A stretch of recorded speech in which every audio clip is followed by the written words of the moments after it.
Independientemente de qué etapa de la vida nosotros nos encontremos, a los solteros generalmente tienen presión social. A los solteros se les pregunta, ¿y para cuándo el novio? ¿O y para cuándo la novia? Solteros, testimonios. ¿Algunos de ustedes le han preguntado eso? Yo pienso que sí. ¿Y para cuándo?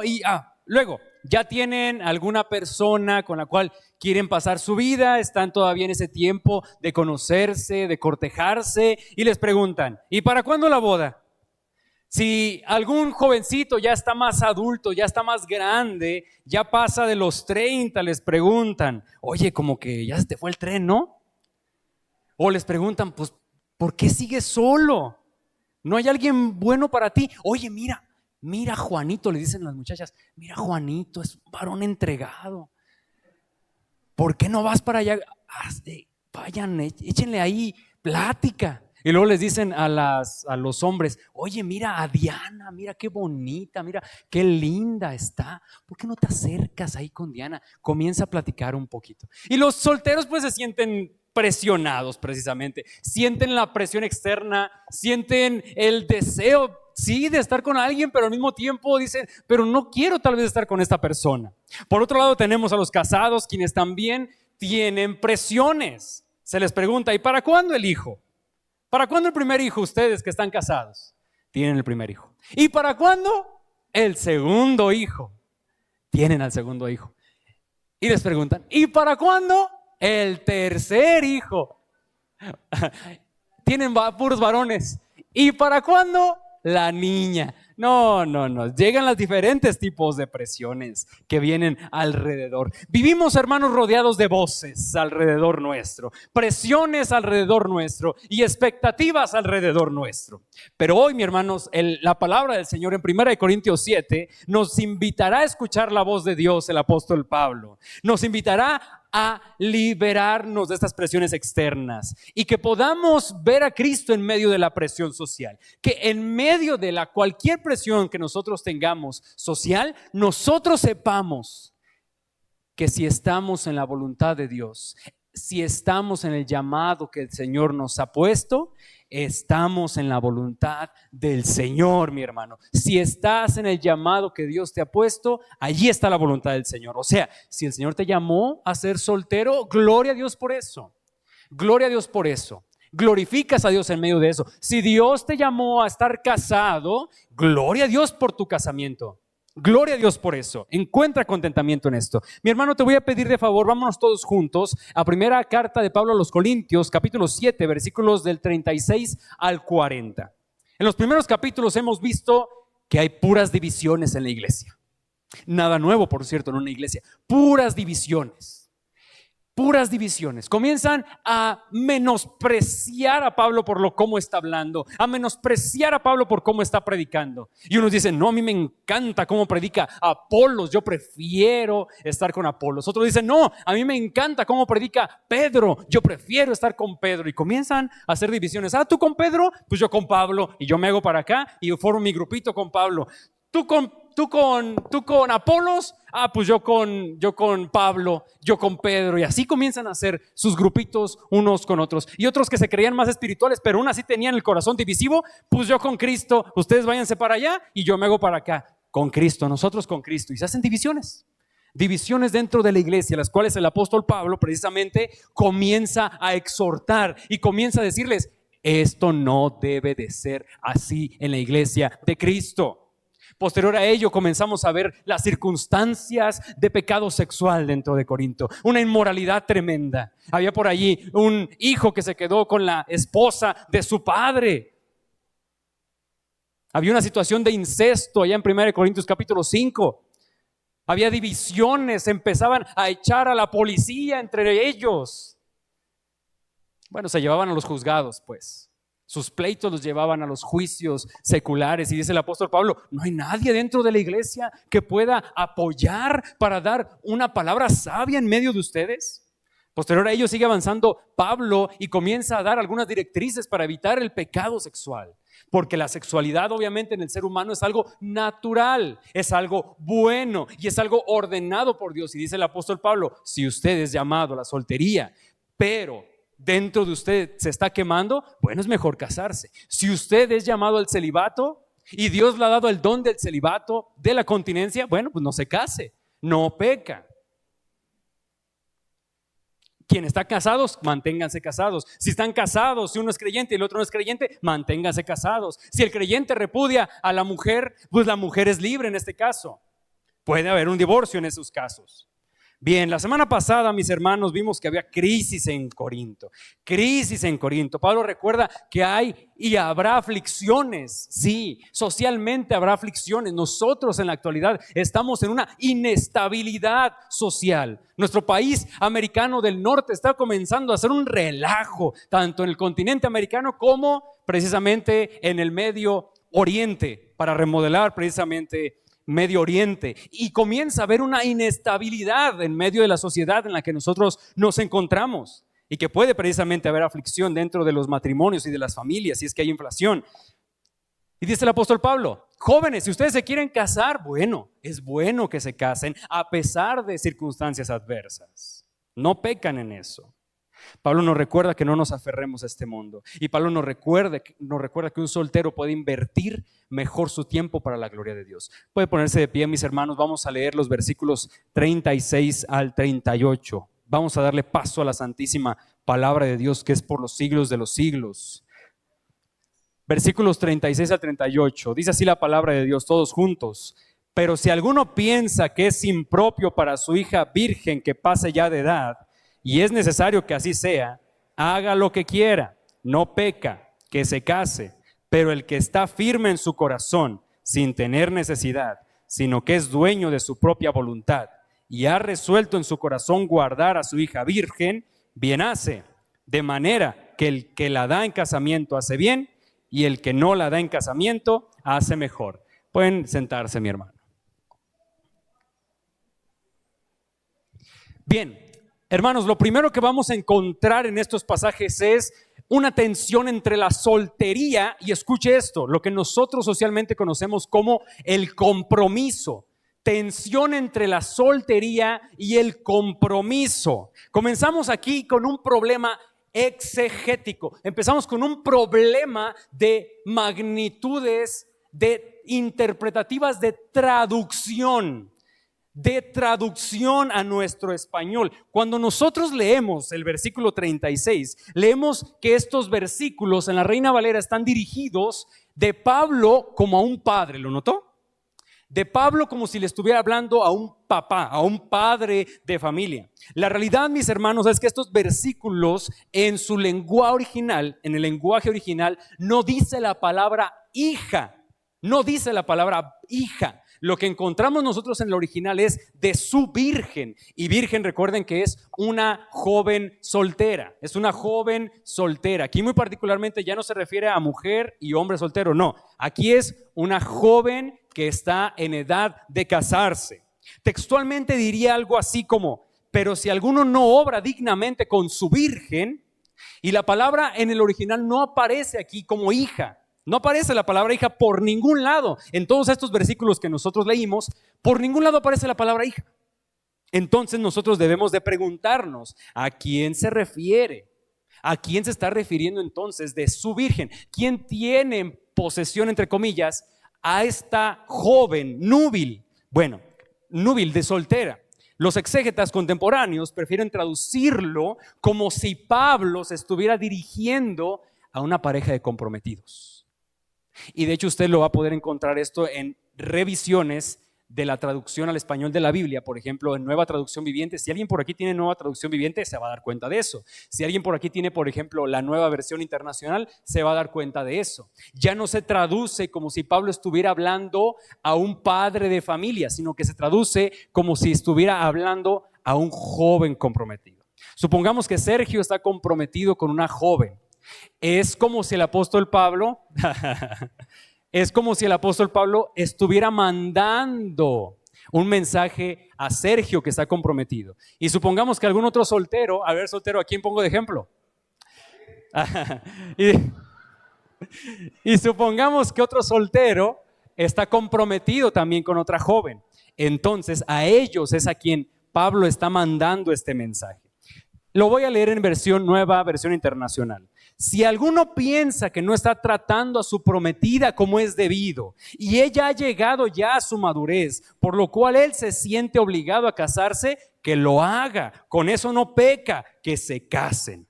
Y es preferible, de hecho, que escojamos la traducción de esta forma. Les voy a decir por qué. Primero, lo que nosotros encontramos aquí para comportarse de forma deshonesta, la palabra en griego habla de una inmoralidad sexual en el varón, habla de una tensión sexual en el varón, de tal forma que si nosotros lo interpretamos como que está dirigido al padre, estaría hablando de una tensión corporal del padre al hijo, lo cual evidentemente no entra en el pasaje. Y de hecho más adelante dice el apóstol Pablo que se case en nuestras versiones Reina Valera, pero en la versión original dice que se casen, así se traduce, que se casen, se lo está diciendo a alguien. Entonces preferimos mejor esta traducción, que es precisamente de una pareja de comprometidos, una pareja de novios, podríamos decirlo así. ¿Qué estaba pasando? Parece ser que había dentro de la iglesia de Corinto una pareja de comprometidos, pero el varón se estaba quemando por dentro. El varón había, dice aquí, tratado indignamente a su prometida. Los exégetas comentan que lo más probable es que dentro de él había una quemazón corporal. Dentro de él ya había dicho palabras que no debería haber dicho. Dentro de él ya había tocado partes que no debería haber tocado. Entonces el apóstol Pablo dice, no ha tratado este joven adecuadamente a su soltera, a esta persona con la cual se quiere casar. En nuestra cultura mexicana hay ciertos peldaños socioculturales. El primer peldaño que nosotros tenemos es el peldaño de la soltería. Está un joven, está una dama soltera. Después el siguiente peldaño que nosotros tenemos en nuestra cultura es lo que nosotros conocemos como noviazgo. Nos seguimos conociendo, nos seguimos hablando, nos seguimos aprendiendo de nosotros. Y posterior a ello tenemos lo que se le conoce como el compromiso. El compromiso, y es otro peldaño sociocultural. Y después del compromiso, ¿qué sigue? El matrimonio, exactamente. Nosotros podemos preguntarnos, bueno, pastor, a ver, ¿de acuerdo con la escritura es bíblico el noviazgo? Bueno, hermanos, usted debe de saber que de acuerdo con la ética cristiana, el noviazgo, obviamente no se menciona en las escrituras, pero el noviazgo pertenece a los elementos de la conciencia cristiana. Como después lo veremos, evidentemente, para un noviazgo se requieren varios principios bíblicos que deben de estar en un soltero. ¿Cuáles son estos principios bíblicos? Bueno, primeramente, sabiduría. Los jóvenes deben de ser sabios en lo que ellos estarán haciendo, sabios en su amistad más enfocada. Sabios, prioridades bíblicas desarrolladas, madurez emocional y espiritual, acercamiento con los padres de ambos para conocerse y obviamente acercamiento pastoral para que puedan estar rindiendo cuentas de su relación. Porque, como decía un pastor, el pecado es, no, mejor no voy a decir su palabra. El pecado es tremendo, hermanos. El pecado es tremendo. El pecado puede dominar la mente. No es que sea una mala palabra, simplemente no lo voy a decir. El pecado es tremendo. El pecado puede dominar la mente. El pecado puede dominar el cuerpo y puedes fallarle a Dios. Debe de haber límites claros y establecidos en una relación de noviazgo. Debe de haber comunicación con los padres y si no es con los padres, debe de haber con un mentor espiritual, ya sea el pastor o ya sea un hermano de la iglesia soltero que pueda ir viéndolos, ir ayudándolos, ir apoyándolos a los noviazgos. En esta iglesia, evidentemente, aceptamos noviazgos siempre y cuando rindan cuentas y siempre y cuando nosotros los podamos estar viendo a ver cómo están en su relación de noviazgo. Y qué mejor es que un noviazgo pueda ser en menor tiempo para que puedan ir al casamiento. Bien, dice el apóstol Pablo, y en cuanto a esta mujer, esta comprometida, ella ya está en edad de casarse. ya están comprometidos. En nuestro contexto ya serían novios y esta dama está en edad de comprometerse. La situación es que el varón tiene impulsos naturales por su novia comprometida. ¿Qué dice Pablo frente a esto? Si el varón tiene impulsos naturales frente a su comprometida, es mejor casarse que estarse quemando. Hermanos, el capítulo 7 para los solteros es muy claro. Es muy claro. Es mejor casarte. Es mejor casarte. Sobre todo en este caso a quienes están comprometidos, a quienes ya llevan relaciones de noviazgo. Es mejor casarte, porque les preguntamos, ¿qué están esperando? Si tú ya te vas a comprometer, es porque te vas a casar efectivamente. ¿Qué están esperando? ¿Van a esperar a que un ángel del cielo baje con una hoja que dice, sí es él, sí es ella? ¿Qué van a esperar? No, evidentemente no vamos a esperar eso. Si están en edad casadera, que es lo que está diciendo el apóstol Pablo, si están en edad casadera y ustedes mismos se conocen, cómo están sus propios impulsos, cómo está su propio cuerpo, entonces busquen casarse. En el contexto de Pablo, mis hermanos, los casamientos se daban, las mujeres deberían de tener al menos máximo 16 años. Ese era el contexto de Pablo, es un contexto sociocultural. El capítulo 7 es casuístico. ¿Cómo nosotros vemos entonces a nuestra cultura esto? Bueno, en nuestra cultura, a través de los padres, podemos nosotros decir como padres cuando más o menos nuestro hijo, nuestra hija está en posibilidad para casarse. En nuestra cultura generalmente es de los 22 años para arriba y más arriba. Pueden ustedes casarse sin ningún inconveniente y sin presiones, mis hermanos, sin presiones. No los vamos a estar presionando para que se casen. Si hay una pareja en edad de casamiento y ambos son creyentes y ambos están enamorados y ambos quieren estar juntos y ambos quieren formar una familia y ambos tienen deseo uno por el otro, ¿qué los detiene entonces? Pastor, es que gano el mínimo.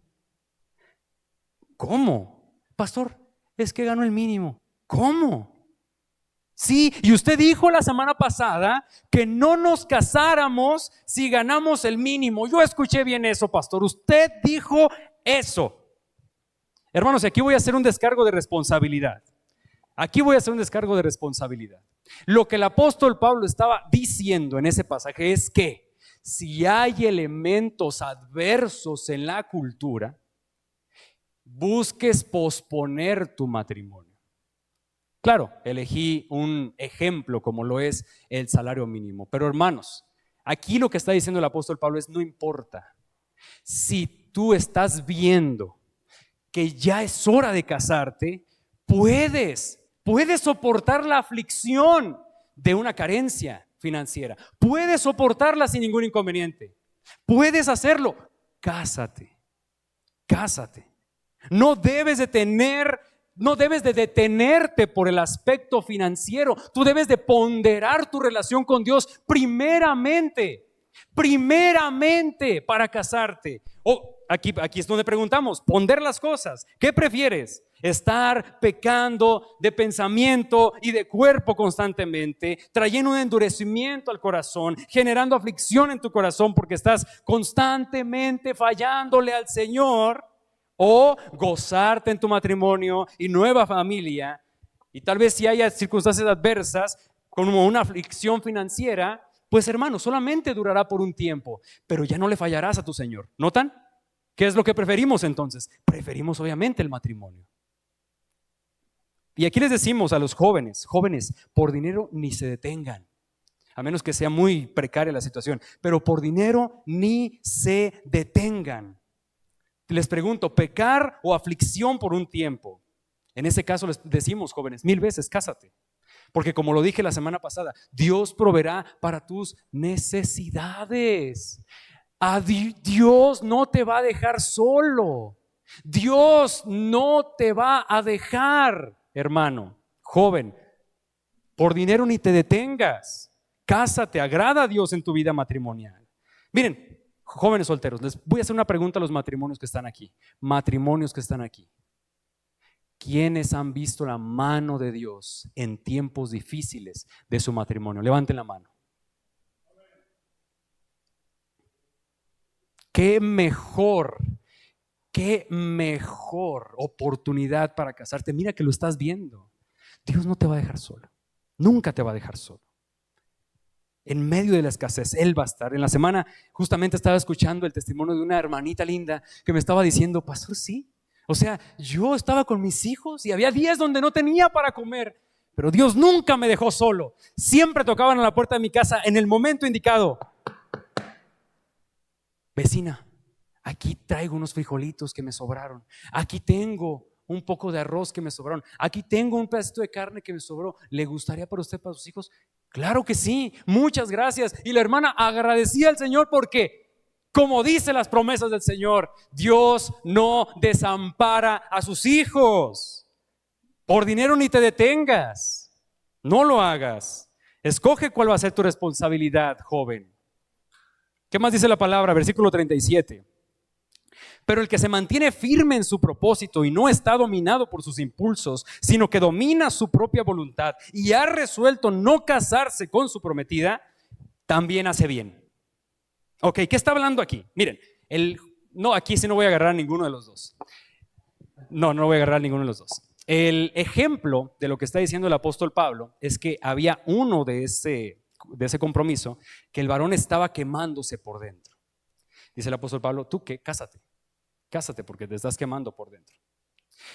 Después está hablando otra casuística, un varón que en medio de circunstancias adversas ha mantenido su pureza, ha mantenido su corazón apartado del pecado, ha dominado su mente, ha dominado su corazón y ha dominado su cuerpo.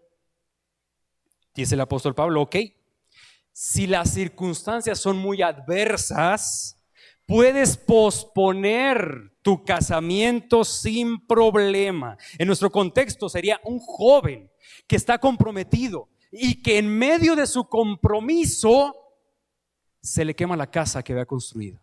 En medio de su compromiso se queda sin trabajo, lo despidieron del trabajo.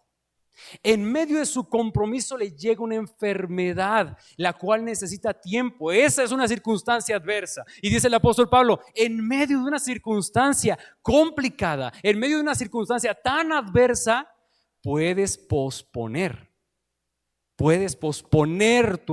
tu matrimonio, tu casamiento, si estás dominado. Y el apóstol Pablo dice, haces bien. Dice el versículo 38, de modo que el que se casa con su prometida hace bien, pero el que no se casa hace mejor. ¿Qué quieres decir, apóstol Pablo? O sea, que es mejor aplazar los matrimonios. No, le estoy diciendo, hermanos, aquí el apóstol Pablo está tomando elementos muy particulares de su contexto. Lo que está diciendo aquí el apóstol Pablo es que el que se va a mantener soltero en medio de las circunstancias adversas hace mejor en el sentido de que va a tener más tiempo para servir al Señor, más tiempo de nuevo para recuperar las cosas que había perdido, más tiempo para recuperar su salud, más en ese sentido es lo que dice el apóstol Pablo. Lo está haciendo mejor. Y el que se casa pues no está pecando, hace bien también. Cásense. Solteros de esta congregación, aquí voy a ustedes. Ustedes como solteros saben si han sido llamados por Dios al matrimonio. Si han sido llamados por Dios al matrimonio, gloria a Dios, gloria a Dios. Si no han sido llamados por Dios al matrimonio, ¿qué puede ser? Y les da el don de la abstinencia, gloria a Dios, gloria a Dios. Pero soltero, te diré esto, para ambos, que tu mente no desperdicie tiempo en buscar a una persona en estos momentos. Deleítate en el Señor y Él te concederá las peticiones de tu corazón. Salmo 37:4. Deleítate a sí mismo en Jehová. Que el Señor sea tu grande amor, que el Señor sea tu gran enamoramiento, que el Señor puedas encontrar en Él asombro por quien Él es, puedes enamorarte de su ternura, de su cariño, de su justicia, de su persona, que tú puedas como soltero encontrarte completo en Él, en Cristo. Y aquí es donde te pregunto, soltero, ¿te deleitas en Él? ¿Esperas en Él? ¿Te gozas en Él?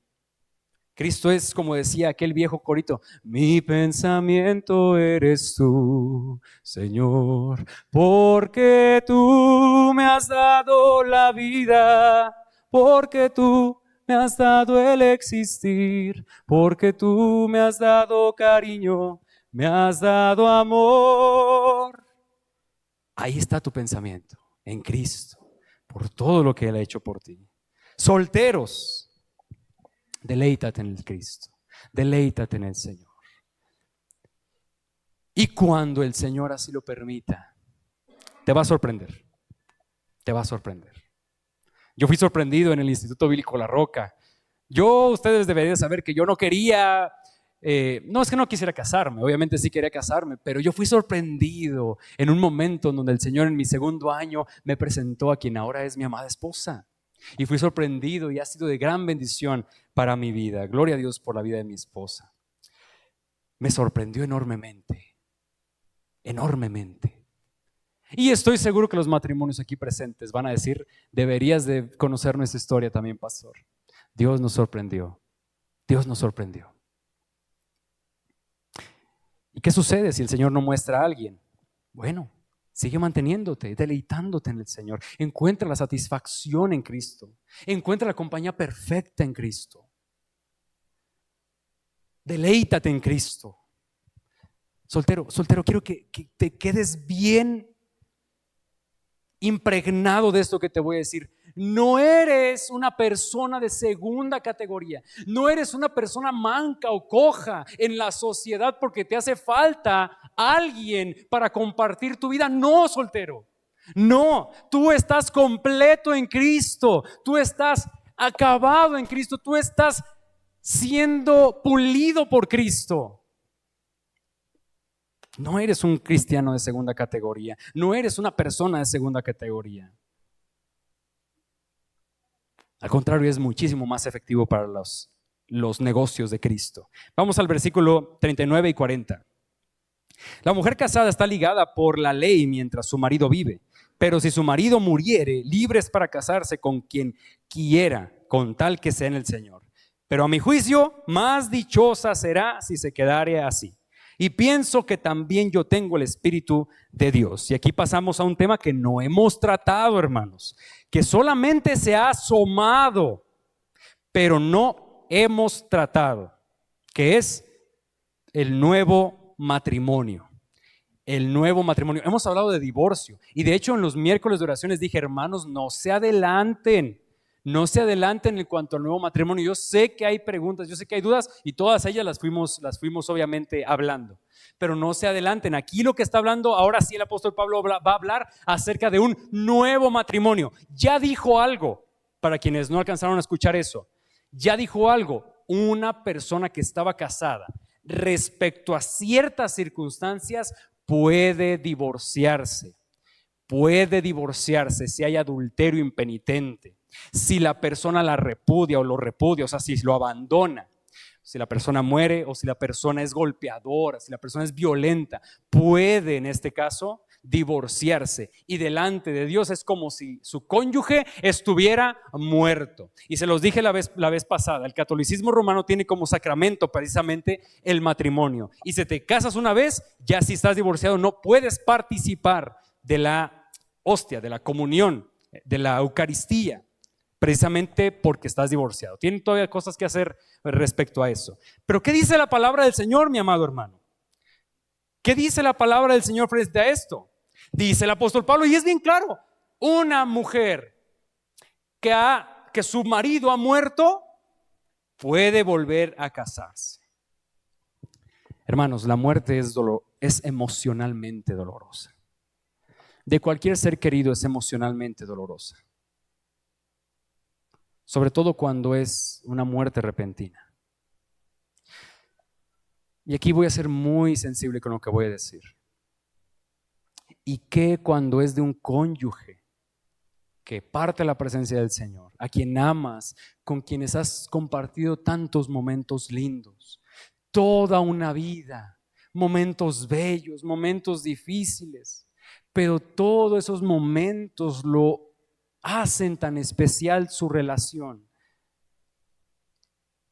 y parte la presencia del Señor? ¿Qué cuando el vínculo matrimonial termina porque el Señor llama a uno de ellos a su presencia? ¿Alguna ocasión lo has pensado, hermano? Yo cuando era chiquito decía, Señor, yo no quiero ver la muerte de mis padres. Mejor que me llame a mí primero. Digo, estaba chiquito. Obviamente uno como padre sabe el dolor enorme que es eso. Ahora uno que es casado, uno piensa, Señor, si vas a llevar a uno de los dos, llévame a mí primero. No quiero soportar o tolerar el dolor de ver partida, de ver la separación que tuve con mi esposa, porque es doloroso. ¿Alguna vez has pensado esto? ¿Alguna vez lo has platicado con tu cónyuge? Evidentemente ninguno de nosotros quiere que nuestro cónyuge parta la presencia del Señor y nos quedemos solos. Miren, matrimonios, es fácil molestarse, es fácil distanciarse emocionalmente, es fácil dañarse como matrimonio. Pero ¿saben, mis amados hermanos, qué requiere esfuerzo y trabajo dentro de un matrimonio? Perdonarse, amarse, reconciliarse, limpiar asperezas, llegar a acuerdos, ceder, sacrificarse. Eso requiere esfuerzo y eso requiere trabajo. Matrimonios, memento mori. Matrimonios, memento mori. Recuerda que morirás. Y aquí es donde les pregunto, matrimonios, ¿vale la pena molestarse por cualquier cosa a la luz de nuestra muerte? ¿Vale la pena en serio vivir enojados toda la vida a la luz de nuestra muerte? ¿Qué si un día la persona que amas se esfuma de un día para otro? Mi director lloraba cuando estaba en clases. Se le salían las lágrimas cuando estaba en clases, porque había perdido a su esposa hace años atrás. Pastor Marcos Landis, exactamente. ¿Cómo perdió a su esposa, pastor? Un 25 de diciembre, pero un 24 de diciembre. Su esposa había estado todo el día en la cocina, había estado horneando, había estado en la cocina. Usted conoce cómo es el 24 de diciembre.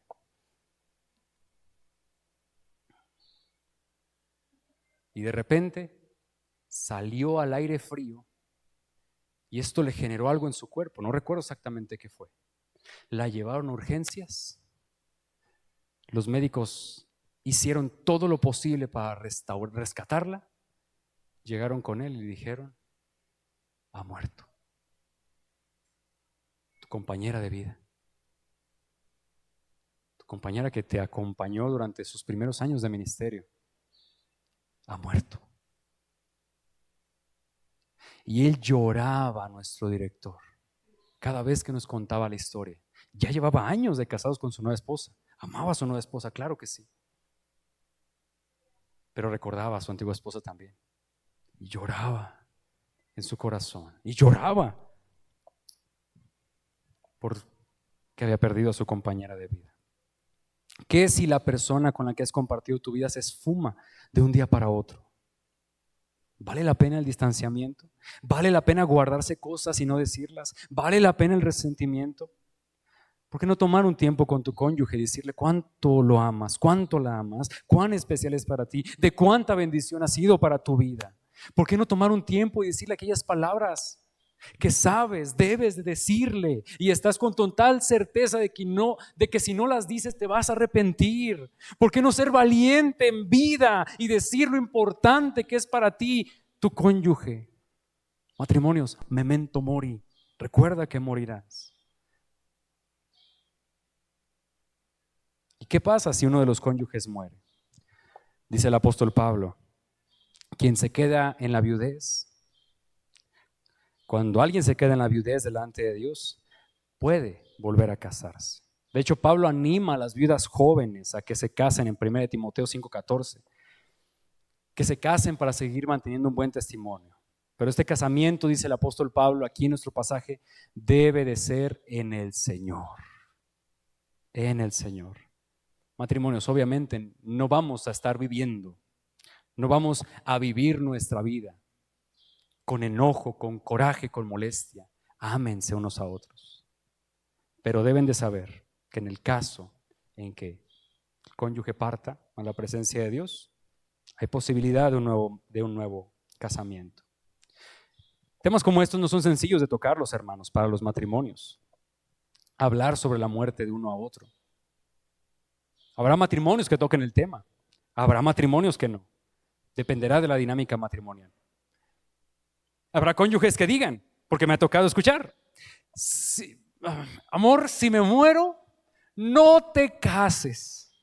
Porque mira que si te casas voy a pedirle permiso a Dios y voy a venir a jalarte los pies de la noche para que te acuerdes de mí.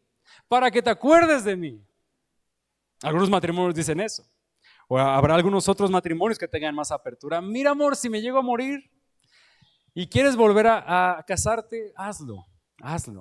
Yo sé que necesitas una compañía. Tú no te preocupes por eso. Bueno, hermanos, el duelo es complejo, obviamente, en estas áreas. Es muy complejo en estas áreas. Cada uno requiere tiempo, cada uno requiere espacio, cada uno requiere tomar su decisión. Pablo les habla a las viudas aquí, a las viudas que ya han llevado un proceso largo de duelo. Ya llevan un proceso largo de duelo y dicen, si se quieren casar, cásense. No pasa nada. Pero si te vas a casar, al igual que a los solteros, busca a alguien que comparta tu fe cristiana. No te cases con alguien que no comparte tu fe cristiana. Si de por sí, como ya lo dijo el apóstol Pablo, el matrimonio requiere trabajo, el matrimonio requiere esfuerzo, el matrimonio requiere de ambos para que un matrimonio funcione, y luego te casas con alguien que no comparte tu fe. No, hombre. No, o sea, vas a estar en una completa aflicción. No vale la pena. Si te casas con alguien que no comparte tu fe, ya seas viuda, ya seas divorciada o divorciado y es la parte inocente, ya seas soltero y te casas con alguien que no comparte tu fe, te estás buscando problemas gratis, obviamente. No estarán de acuerdo en asuntos fundamentales, no enseñarán a sus hijos de igual forma y de igual manera, no vivirán su vida con el mismo lente. Uno estirará a la izquierda y el otro va a estirar a la derecha a ver quién aguanta más. Y terminarán hiriéndose más de lo normal. Miren, jóvenes, aquí esto es para los jóvenes solteros, para quienes han pasado por un divorcio y son la parte inocente, y para quienes han enviudado. Mejor escuchen la voz de Dios. No sean rebeldes a la voz de Dios. Ahórrense problemas. No sea que pudiendo utilizar mejor tu tiempo para la gloria de Dios, al final termines invirtiendo tu tiempo en desobediencia. Mejor cásate con un creyente. Tendrá retos, claro, pero será más llevadera la responsabilidad entre ambos. Pablo termina este capítulo dando un consejo respecto a la viudez. Si se quiere casar, que se case. Y si no se quiere casar, que viva su vida como soltera. Se libera de las responsabilidades que conllevan el casamiento. Dice el apóstol Pablo, todo esto lo he aconsejado porque tengo el Espíritu del Señor en mí. Y así como yo tengo el Espíritu del Señor en mí, también ustedes tienen el Espíritu del Señor, que el Espíritu del Señor los guíe en medio de las relaciones que ustedes puedan tener. Matrimonios, memento mori, no lo olviden. Divorciados sin pareja y sin viudos. Si el Señor permite que encuentren pareja, gloria a Dios. Y si no, gloria a Dios. Usen su tiempo para la gloria de Dios. Como conclusión, mis hermanos, en estos pasajes, Pablo se los deja a su consideración y a la consideración de la iglesia. Si aquel joven que está comprometido está pasando por una crisis, pueden aplazar su matrimonio sin problema. Si aquella pareja de comprometidos están con presiones de su propio cuerpo, que mejor que se casen, que mejor se casen. Si dentro de la iglesia hay solteros, divorciados y viudos, pueden volverse a casar cuando cumplan en este caso los requisitos que ya habló previamente el apóstol Pablo. Iglesia, vive a la altura de tu llamado. Eres soltero, deleítate en el Señor. Eres casado, encuentra tu gozo en Cristo. Estás por casarse y no sabes qué decisión vas a tomar, y si es adecuada, busca sabiduría de lo alto. Estás en la viudez o pasaste por un divorcio, hay esperanza. En medio de todo esto, vive a la altura de tu llamado. Vive para agradar a Dios. Vamos a orar, mis hermanos. Gracias te damos, Señor, por tu palabra. Gracias te damos porque nos hablas, mi Dios, y gracias te damos, mi Padre, porque hablas a nuestros corazones. Oramos, Señor, para que tu Espíritu nos guíe en medio de las diferentes circunstancias que tenemos que enfrentar nosotros. En esta iglesia, mi Dios, estamos segmentados, porque nuestra etapa de vida es distinto. Algunos son solteros, algunos están por casarse, algunos están en temporada de noviazgo, algunos son matrimonios nuevos, algunos son matrimonios con hijos pequeños, algunos son matrimonios ya de años con hijos grandes, algunos son matrimonios de años con hijos que ya no están en casa, con el nido vacío. Algunos son viudos, algunos son divorciados, todos, Señor, pertenecemos a diferentes estratos, y para todos nos hablas para encontrar la voluntad de Dios en ti. Tu palabra, mi Señor, es completa. Tu palabra, mi Señor, nos da dirección.